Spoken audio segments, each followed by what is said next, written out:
Carta de Paulo a Tito, capítulo 1. Eu, Paulo, servo de Deus e apóstolo de Jesus Cristo, escrevo esta carta. Eu fui escolhido e mandado para ajudar a tornar mais forte a fé que o povo de Deus tem e para fazer com que eles conheçam a verdade ensinada pela nossa religião, que se baseia na esperança de recebermos a vida eterna. Deus, que não mente, nos prometeu essa vida antes da criação do mundo. E no tempo certo, Ele a revelou na sua mensagem. Essa mensagem foi entregue a mim, e eu a anuncio por ordem de Deus, o nosso Salvador. Escrevo a você, Tito, meu verdadeiro filho na fé, esta fé que é sua e minha. Que a graça e a paz de Deus, o Pai, e de Cristo Jesus, o nosso Salvador, estejam com você. Eu o deixei na ilha de Creta para que você pusesse em ordem o que ainda faltava fazer e para nomear em cada cidade os presbíteros das igrejas. Lembre das minhas ordens. O presbítero deve ser um homem que ninguém possa culpar de nada. Deve ter somente uma esposa. Os seus filhos devem ser cristãos e não ter fama de maus ou desobedientes. Pois aquele que tem a responsabilidade do trabalho de Deus, como bispo, deve ser um homem que não possa ser culpado de nada. Não deve ser orgulhoso, nem ter mau gênio. Não deve ser chegado ao vinho, nem violento, nem ganancioso. Deve estar disposto a hospedar pessoas na sua casa e deve amar o bem. Deve ser prudente, justo, dedicado a Deus e disciplinado. Deve se manter firme na mensagem que merece confiança e que está de acordo com a doutrina. Assim ele poderá animar os outros com o verdadeiro ensinamento e também mostrar o erro dos que são contra esse ensinamento. Pois existem muitos, principalmente os que vieram do judaísmo, que são revoltados e enganam os outros com as suas tolices. É preciso fazer com que eles parem de falar, pois estão atrapalhando famílias inteiras por ensinarem o que não devem, com a intenção vergonhosa de ganhar dinheiro.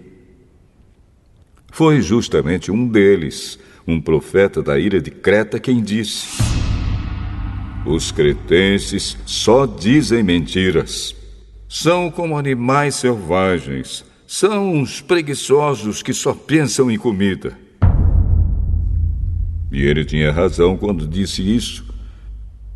Portanto, você tem de repreender duramente esses falsos mestres para que sejam sadios na fé e parem de dar atenção a histórias inventadas por judeus e a ensinamentos humanos que vêm de pessoas que rejeitam a verdade.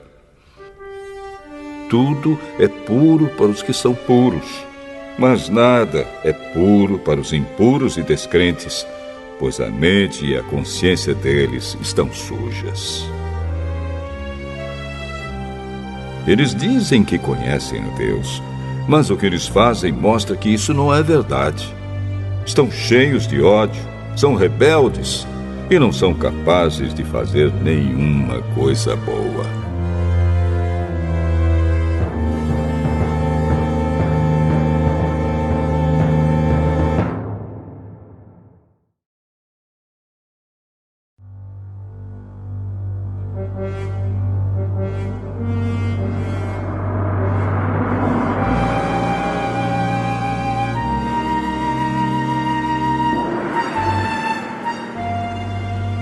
Tito, capítulo 2.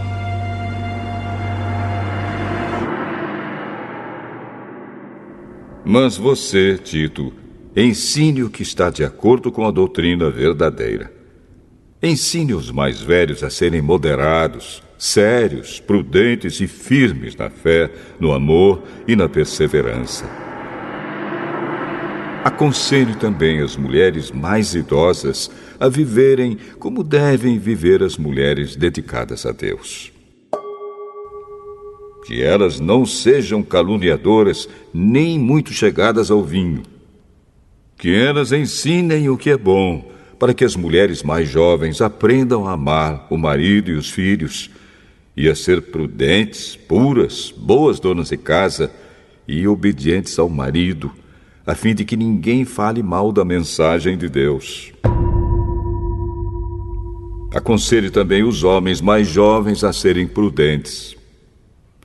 Você mesmo deve ser, em tudo, um exemplo de boa conduta. Seja sincero e sério quando estiver ensinando. Use palavras certas, para que ninguém possa criticá-lo e para que os inimigos fiquem envergonhados por não terem nada de mal a dizer a nosso respeito. Que os escravos obedeçam aos seus donos e os agradem em tudo. Que não sejam respondões, nem roubem os seus donos. Pelo contrário, que eles mostrem que são sempre bons e fiéis em tudo o que fazem. Desse modo, por causa das coisas que eles fizerem, todos falarão bem da doutrina a respeito de Deus, o nosso Salvador. Pois Deus revelou a sua graça para dar a salvação a todos. Essa graça nos ensina a abandonarmos a descrença e as paixões mundanas e a vivermos neste mundo uma vida prudente, correta e dedicada a Deus, enquanto ficamos esperando o dia feliz em que aparecerá a glória do nosso grande Deus e Salvador Jesus Cristo. Foi Ele quem se deu a si mesmo por nós, a fim de nos livrar de toda maldade e de nos purificar, fazendo de nós um povo que pertence somente a Ele e que se dedica a fazer o bem. Ensine essas coisas e use toda a sua autoridade para animar e também para repreender os seus ouvintes. E que ninguém despreze você.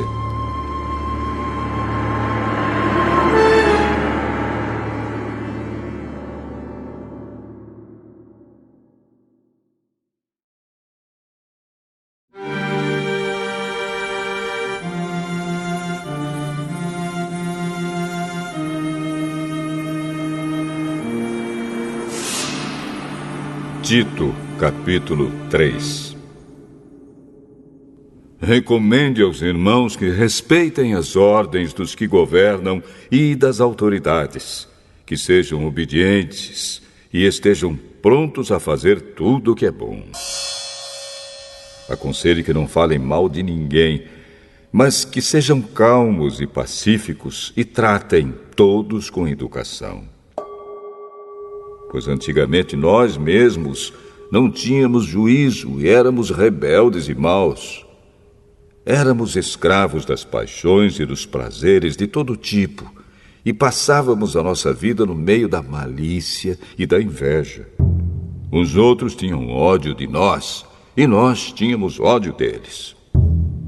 Porém, quando Deus, o nosso Salvador, mostrou a sua bondade e o seu amor por todos, Ele nos salvou porque teve compaixão de nós e não porque nós tivéssemos feito alguma coisa boa.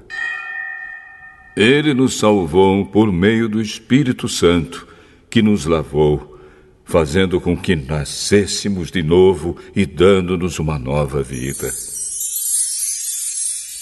Deus derramou com generosidade o seu Espírito Santo sobre nós, por meio de Jesus Cristo, o nosso Salvador. E fez isso para que, pela sua graça, nós sejamos aceitos por Deus e recebamos a vida eterna que esperamos. Esse ensinamento é verdadeiro. Quero que você, Tito, insista nesses assuntos para que os que creem em Deus se interessem em usar o seu tempo fazendo o bem. Isso é bom e útil para todos. Mas evite as discussões tolas, as longas listas de nomes de antepassados, as brigas e os debates a respeito da lei dos judeus. Essas coisas são inúteis e sem valor. Se uma pessoa causar divisões entre os irmãos na fé, aconselhe essa pessoa 1 ou 2 vezes, mas depois disso não tenha nada mais a ver com ela.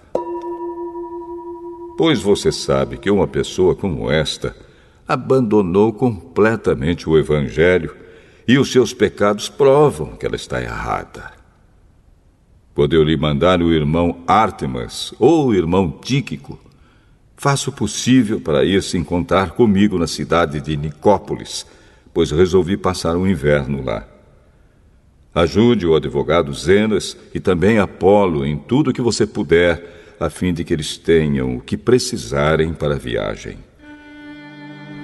Que a nossa gente aprenda a usar o seu tempo, fazendo o bem e ajudando os outros em caso de necessidade, para que assim a vida da nossa gente seja útil. Todos os que estão comigo mandam saudações a você. Dê saudações aos nossos amigos na fé. Que a graça de Deus esteja com todos vocês.